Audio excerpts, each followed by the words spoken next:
Well, good afternoon. Over the past decade, our city has witnessed a significant rise in the number of homicides. And this year, unfortunately, will not be an exception. In 2010, Indianapolis experienced 93 criminal homicides. In the years that followed, a hiring freeze saw IMPD lose hundreds of officers, and the number of homicides went up every year. By the end of 2015, that number had risen to 144. Last year, that number rose to 149, 5 more than the year before. And this year, on 148 separate occasions, someone, a son or daughter, a grandson, a granddaughter, a nephew, a niece, lost their life as a result of violence on our streets. In fact, it has been 7 years since Indianapolis residents could say that their city had fewer criminal homicides than the year before. 7 years.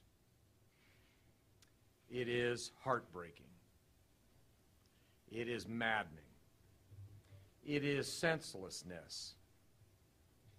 And it is unacceptable. One homicide in our city is unacceptable. The residents of this city deserve an answer to a simple question. What am I going to do about it? Well, let me start with this.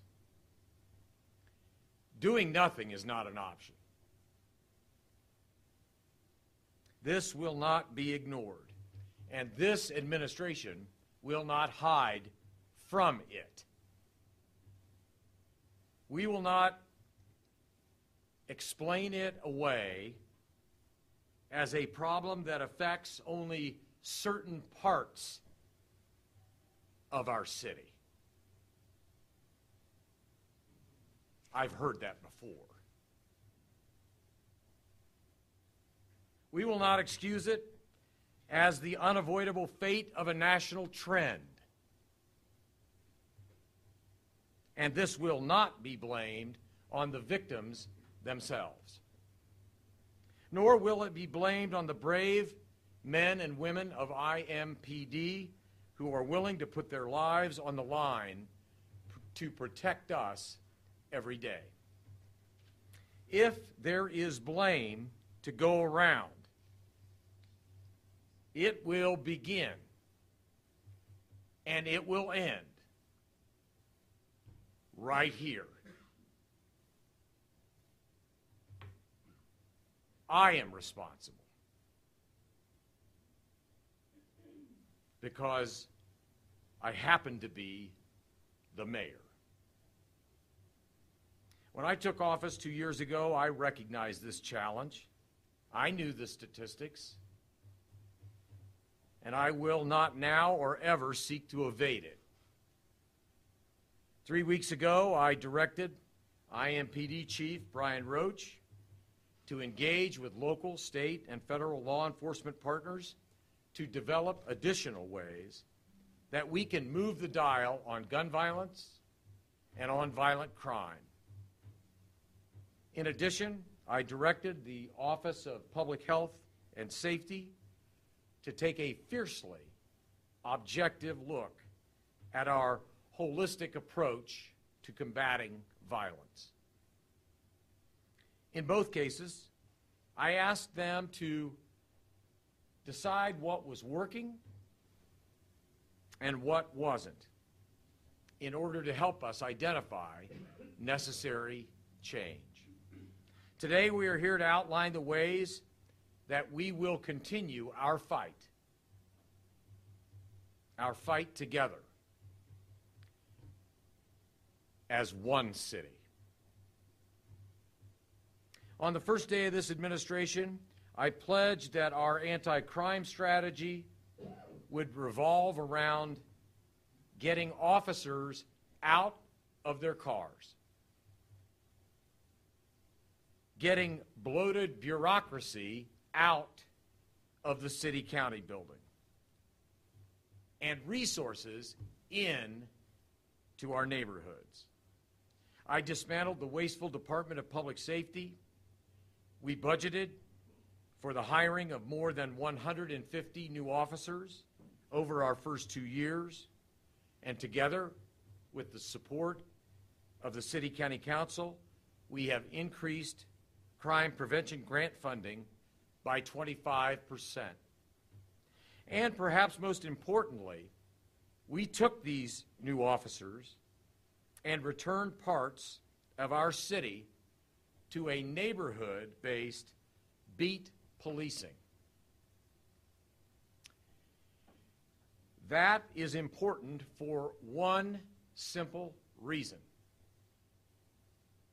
Beat policing is working. In those parts of the city where beat policing has taken hold, homicides are down. In fact, in our 19 beats, homicides are down 29% over last year. Next year, we will grow our police force yet again. And by the end of 2019, we are on track to have done what we set out to do: take a chronically and dangerously undermanned police department and staff it appropriately for its mission.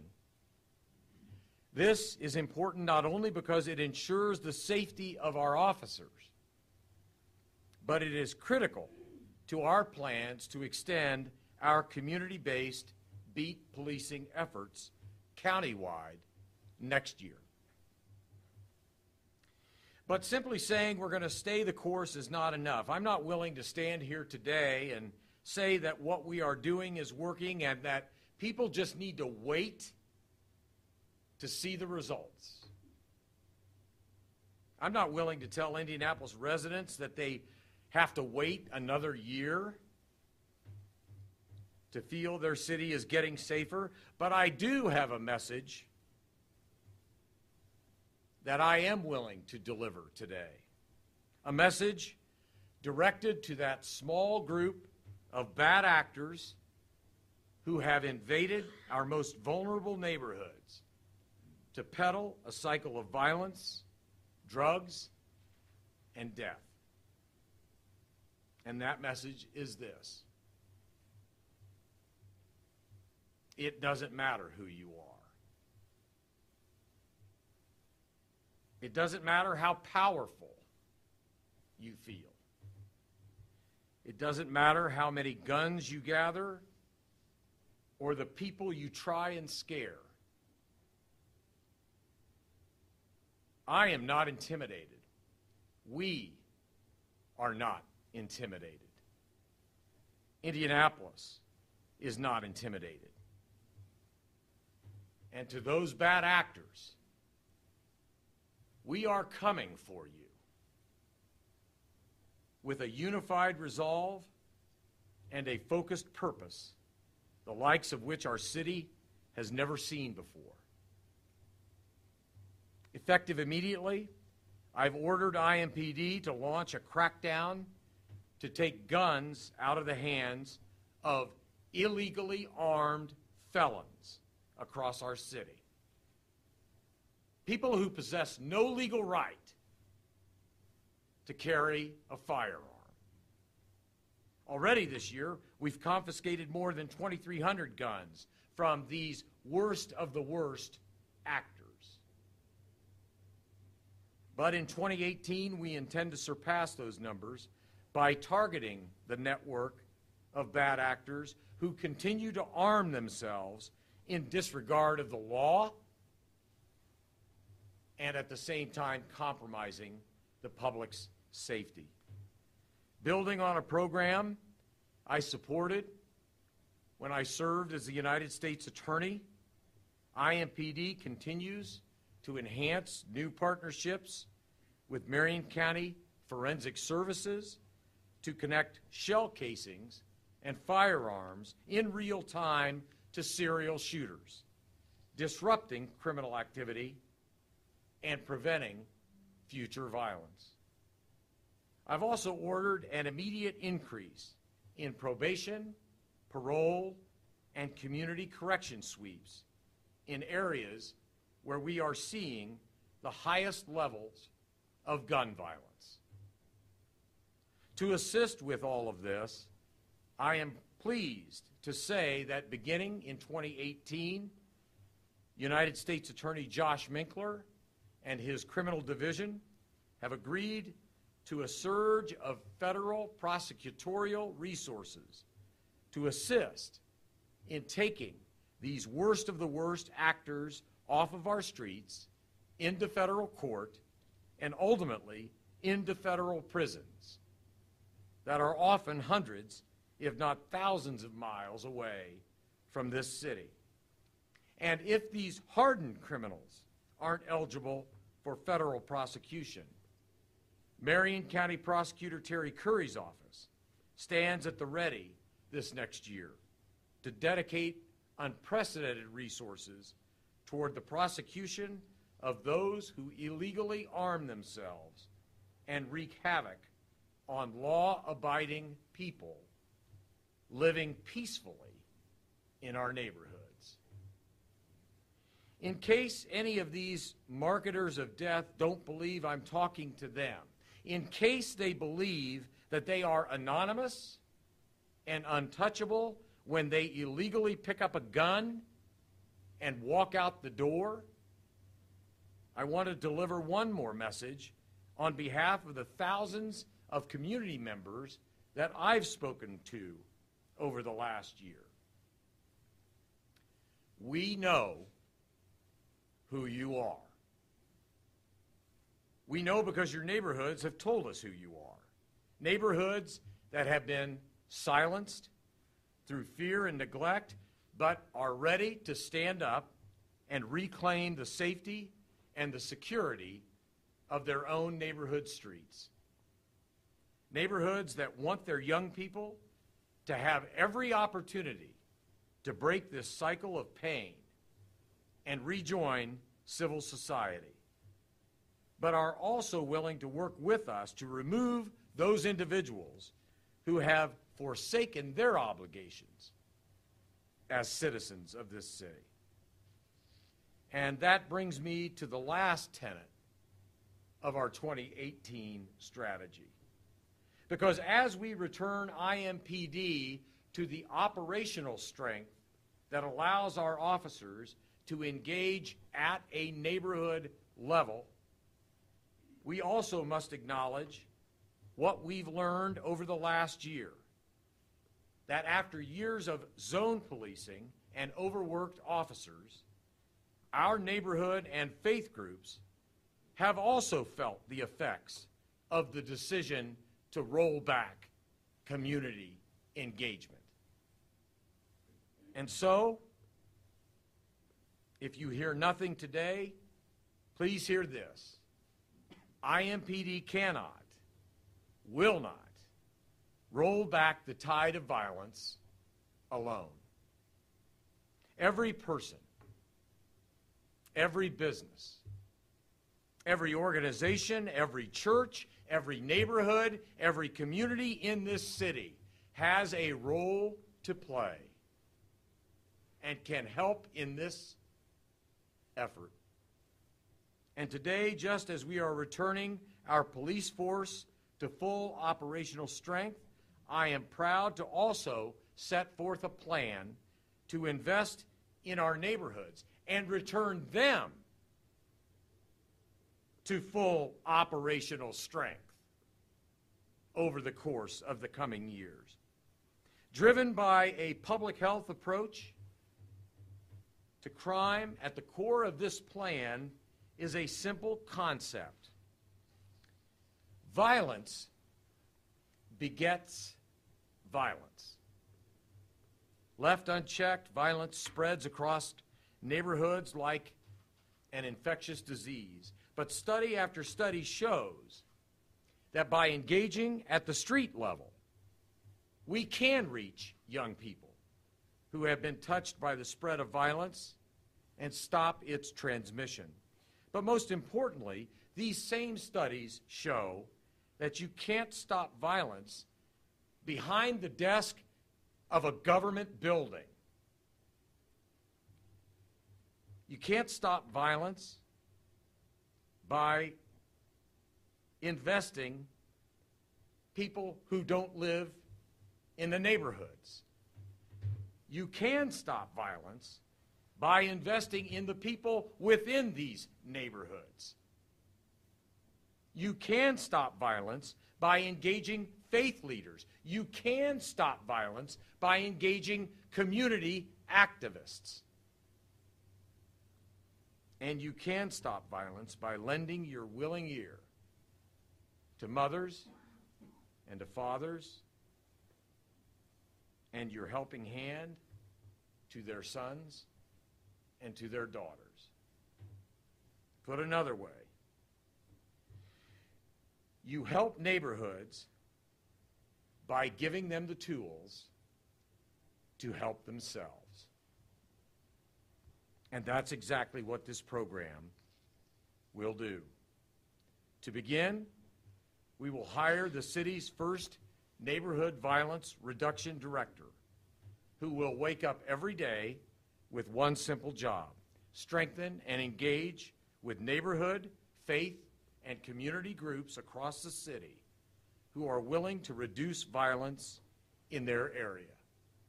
Second, the Office of Public Health and Safety will deploy 4 neighborhood peacemakers.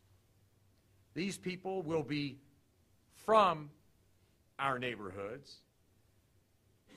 They will be people who live in our neighborhoods, and they will be people working for our neighborhoods.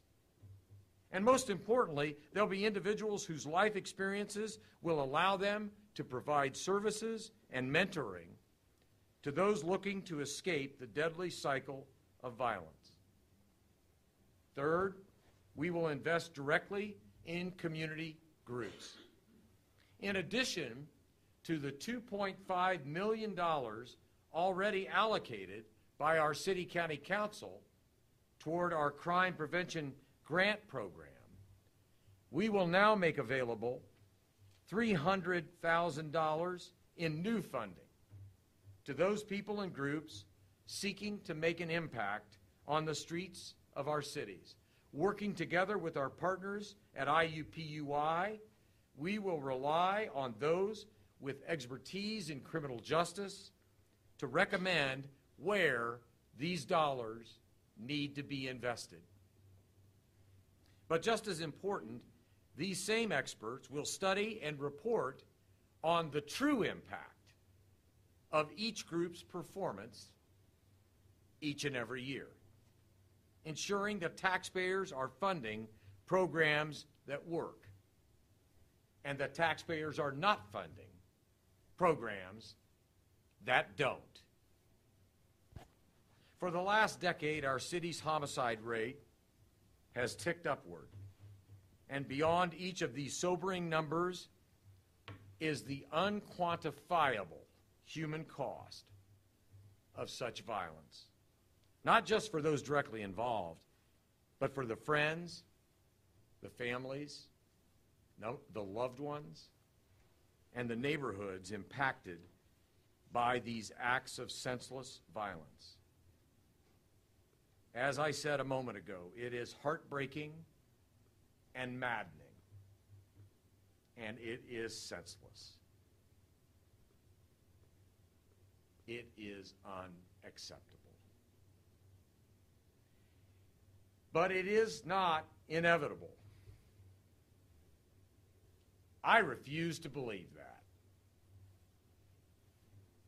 I do not believe that the lives of people of this city are predestined.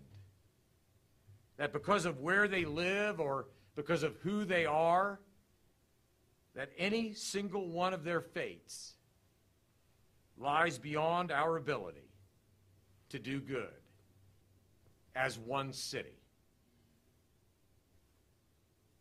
I ran for mayor because I believed and I hoped.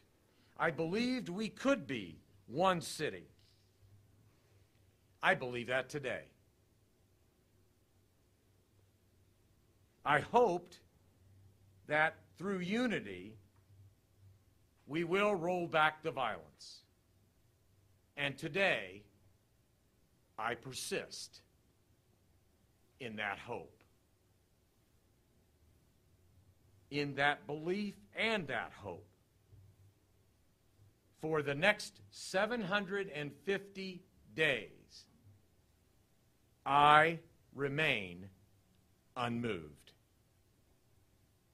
We will continue the fight, day by day, street by street, neighborhood by neighborhood. And we will make Indianapolis safer than the community we inherited. I thank you. Mr. Mayor, two things. Number one, because you're looking forward prospectively to 2018 with these new initiatives, A, are we writing off 2017? And B, you and I have had this conversation before. How is this different than what's been done in the past, the reorganization of IMPD, the investment in community groups? How is any of this different than anything that we've seen over the past 10 years? Well, let me take the second question first. It's profoundly different because thanks to the City Council's support, we have added 85 officers this year. The 2018 budget will call for adding 85 officers next year. I would fully intend to introduce a budget for 2019 that will add 85 officers in 2019. And even with retirements and attrition, that will increase the net number of additional officers by 140, 150 officers. That will go a long way toward returning IMPD to historically high levels of officers, which will do two things: enable us to expand the scope of our community-based beat jurisdictional policing, which, as I cited in the statistics, and these statistics, by the way, are based on 1 year. So I'm not saying that they are dispositive, but they are cause for hope. We will be able to expand the scope of our community-based beat-oriented policing, and at the same time, I believe that beat policing goes a long way toward increasing relationships between the law enforcement professionals and our residents, and on so many levels, including cooperation, intelligence, and proactive policing, as well as police-community relations. That's a good thing. If I live in a neighborhood and if I run into problems and I pick up the phone because I need help, I hope that in more neighborhoods than you can count next year and in the years after, I will be calling someone I know who also happens to be an IMPD officer. I can't remember your first question. Does that mean basically we're writing off 2017 because odds are there are going to be 3 or 4 more homicides between now and the end of the year based on the rate of about 1 murder every 2.5 days? Yeah.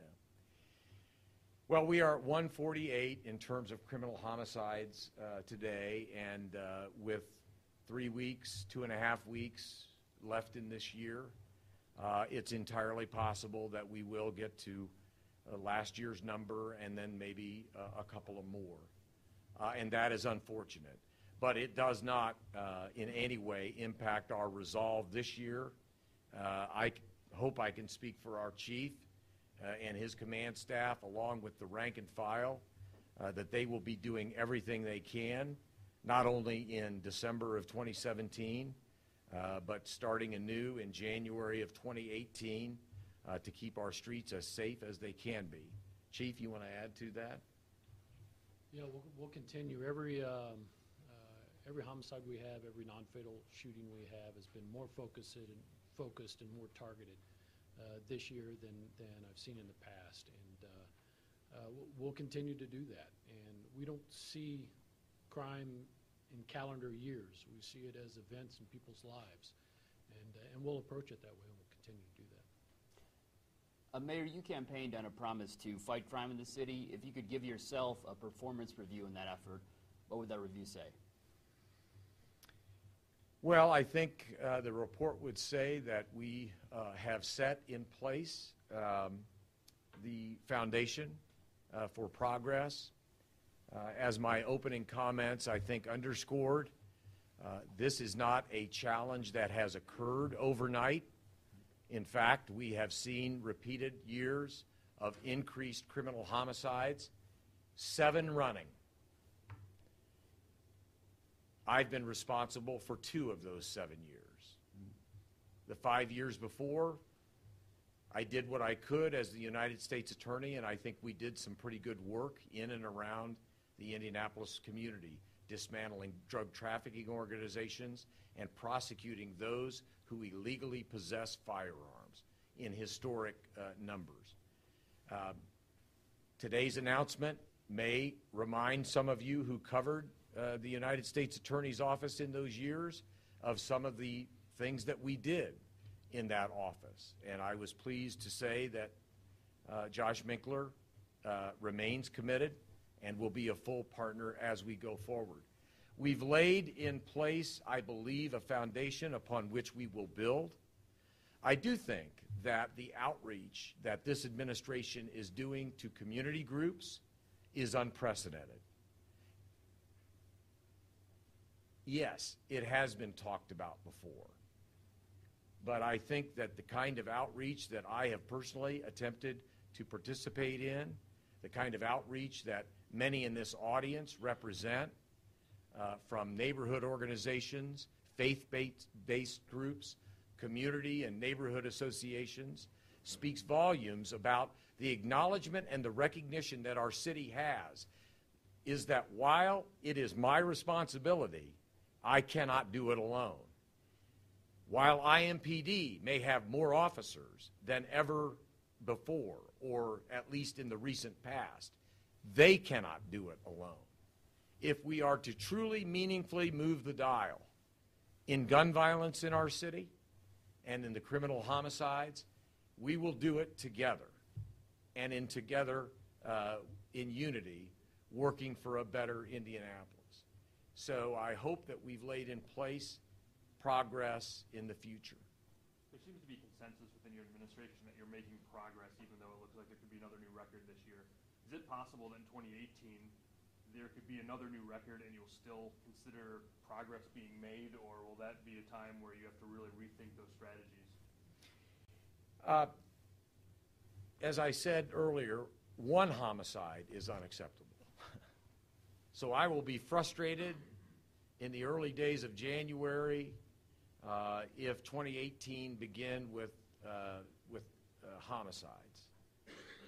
And we will continue to assess what is working and try to improve upon it, try to enhance it, try to scale it up. And we will also assess very vigorously what we are doing and what doesn't happen to be working, and discard it. So we will constantly make those types of judgments throughout 2018. I am confident that we will together move the dial. How soon that will be before we can say definitively that a true difference is made, well, your judgment will be as probably good as mine in that regard. But we are standing together along with our community partners, united today as one city, dedicated to the proposition that will make a difference for a safer and more peaceful city. When you look at the resources or the investment required for a violence reduction director or coordinator and peacemakers, what do you believe is gained by using the resources that way instead of, say, putting those or funneling those towards groups that are already working towards those initiatives? Well, we've had some real success in other communities that have done that. In fact, the truth is we did something very similar to that years ago at IMPD. I believe they were referred to as neighborhood resource officers. I'll let Paul speak to the Office of Public Health and Safety's initiative in this regard, but it's not so much a new idea, but returning to an idea that worked, frankly, in many neighborhoods throughout the city. But frankly, if I can speak without personal knowledge, I think it went by the wayside because we had a hiring freeze. And the luxury of having neighborhood resource officers, those folks were reassigned to the street because we needed more officers, rank and file officers, answering the calls coming in. Paul, do you want to add anything to that? I'm Paul Babcock with the Office of Public Health and Safety. And just to answer the question, it's twofold investment. So it's investment in individuals who will be, as the mayor said, wake up every day focused on working with community groups and neighborhood associations to really build capacity and invest in activities in the neighborhood that are solving and helping our violence issue. And then the second fold is resources, so actual financial resources going towards entities and agencies and organizations that are using and employing evidence-based activities that we are then measuring and showing that they actually are successful. And as the mayor said, this is about investing resources efficiently and appropriately, and if it doesn't work, change it and find something that does. Mr. Mayor, you talked about 2011 when we saw the spike in the city's murder rate. A couple things were going on at that time. Number one, we're still in the midst of the worst economy, so the city's getting a lot less revenue. And number two, apparently there was if I remember correctly, a shift in like the community grants and how the grant money was issued. They went away from sort of those neighborhood groups and more toward like ex-offender reentrance and other things. Do you plan in sort of this new approach to maybe readdress that you get back to the violence prevention that groups like 10 Point and other organizations were doing? Because it seemed back in 11 there was a shift in how those dollars were allocated, and that's when we saw the murders start to go through the roof. Yeah, I certainly would be open and willing to consider any community and neighborhood-based crime prevention program. As I said earlier, I'm very proud of the council's record in that regard. For the last couple of years running, our city-county council has increased funding for crime prevention grants. Also, just as a collateral matter and as a citizen, because I was not mayor at the time, I was pleased that those crime prevention grants, the application process was moved over to Central Indiana Community Foundation, which we all acknowledge is a group whose expertise is assessing grant applications and, most importantly, judging their efficacy or their efficiency. So I think that those were steps in the positive direction. If there was a delay or a glitch in the consistency of the funding, I think that has all been resolved. And I hope with council approval we'll be able to move forward with additional funding for many of these efforts, and that we will see in 2018 more of a community-oriented, faith-based group approach that will engage people who heretofore, in my opinion, have either never been truly asked to be engaged or never been given the resources that they need to be fully engaged. There have been several references to officer staffing levels over the years and how that's coincided with the uptick in homicides from year to year. Has your administration concluded that that's been the number one cause for that spike year over year these last several years? Well, I know officer levels haven't helped, and as I said earlier,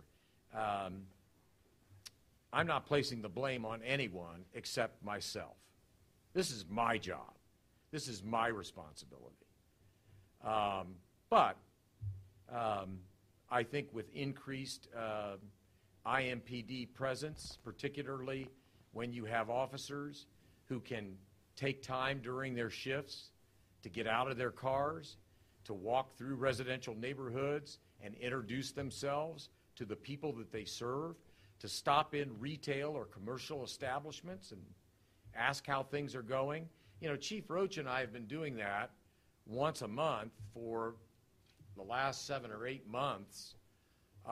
If I can say so, at least from my perspective, that has been very well received by the neighborhoods, and we've visited neighborhoods in all 4 corners of the city, and we'll continue to do that. Now, the chief and I are not going to be able to do it every day, but our rank and file officers will be able to do it every day, and I think that will have a profound difference. Again, not only on more proactive, engaged law enforcement so that problems may be interceded or stopped before they occur, but I think that on the level of community relationship to our police department, community-based policing is a very positive step forward. To reiterate, because people throughout our city will have a police officer who they know, and that police officer will be charged with responsibility of knowing them, so that you're interacting as neighbors, not as police officials with residents. You talked about switching to that community-based model for quite some time. We're only adding a net 30 officers next year. How does that allow us to make a shift that we couldn't make before? Well, I'll let the chief answer that. I mean, I would answer it as just because you're netting out 35 or 40 officers out of this class of 85 doesn't necessarily mean that that's the only amount of officers that cannot be assigned to a beat-oriented system of community-based policing. That's going to be up to the chief and his command staff, how he wants to allocate resources. Certainly, additional officers make it more likely than not that we will be able to expand the program significantly, but not limited to just the number of net gains that we make in any one particular year. But I defer to the chief on more specifics. Yeah, so I want to be clear, just because we create beats doesn't mean we're going to have officers to fill them. But this is a start. It really is a change in mindset. I worked a beat on Thanksgiving, and great officers out there. And one of the things, and they asked their chief of police, when you're not on a run, we sit over here, right? And so they identified a parking lot. I go over there, and what we have created was zone policing. And if we're giving blame out here, I created zone policing because of our staffing levels. But we created a mindset of officers is that they were so concerned to be in the right position so that they could get to your house or respond to your house as quick as possible. Is they go back, they play tennis. They go back to center court and wait for the next run to come out, and then they get to it, and then they go back to center court again. That's the mindset we try and change when we start going back to beats and allocating officers and starting to tell them, this is your responsibility, we're going to hold you accountable for this area. I don't want you to think that every one of those beats will be filled, because they won't be. But it's a start, changes the mindset, and then at the end of the mayor's term, I think we'll be there. I know you are talking about going to most of the cities, not all the cities just yet. What's different now from 6 months ago? So number one, we're looking at, we just started it with the 15 beats. 4 of them are, 4 additional are entertainment zones. We were looking at the effectiveness that we have as a police department in those smaller areas. And quite frankly, it's not until this time this year and first part of next year that really we'll be able to have a few more officers in beats than what we would be able to now. Does that make sense? So we're not that great, we're not that better off than we were operational staffing in order to do this, but we're a little better. 2015 we couldn't have done it. 2016 we expanded to the 16 beats. Chief, realistically, what can we expect IMPD to do? Because look at the nature of the homicides we've had this year. There are a lot less bad guy shooting bad guy. It seems a lot more fights, a lot more arguments, a lot more taking place, early evenings and indoors. You can't put a police officer in everybody's home. can be just the city. Realistically, what are you guys expecting, looking at the nature of how this year's homicides been compared to previous years? So they are different. There's a different level of violence. Dr. Hampton was talking this morning about this group that's creating the violence. There's not even a code among them. We've seen kids being involved. We see females being involved, which is different than what we've seen in the past. What my hope is even though the mayor said, hey, it's not the police department's responsibility, we will continue to work as if it's our responsibility, but our hope is the community will see it as their responsibility also. And that communication and that engagement with beat policing will allow us to maybe, as police officers, understand what is going on a little better. There are people that know that are impacting the lives of the same people that we want to impact. Those people know what's going on. They know that mindset. And quite frankly, we're probably behind the curve a little bit, and that's why we need the help of those who can influence those people's lives, because we don't live it and don't understand it as well as you pointed out.